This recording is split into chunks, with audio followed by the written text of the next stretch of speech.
Welcome back to my channel. Remember last time Wakiri met Ekweme on his way going back to his home. He told Ekweme that they are going to compose a song in honor of Emenike. Ekweme agreed. So today let's continue. Come over to my reception this evening and let us try to make a start. Ekweme said. It is well, Wakiri replied. Remember not to eat maize when you get back home. Otherwise, your throat will crack. The two songsters parted. Wakiri was the village soloist.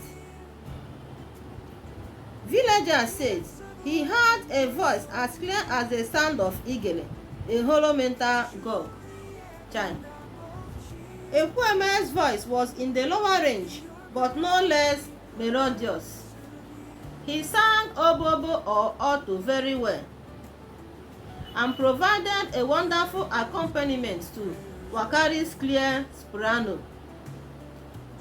Whenever they have competition, this pair was indispensable. You have been long at Ihuoma's, Ekweme's mother said on his arrival. The scene was so pathetic that I could not tear myself away. Here you can see that Wakiri has a nice voice to sing, as we all have seen. And also Ekweme has alto, they call it obobo. The two of them fit in to sing when it comes in singing competition. Secondly, you can see that when Ekweme returned home, his mother was telling him that he overstayed in Ihuoma's compound. And Ekweme was telling her mother that the scene was so pathetic. That is why he overstayed.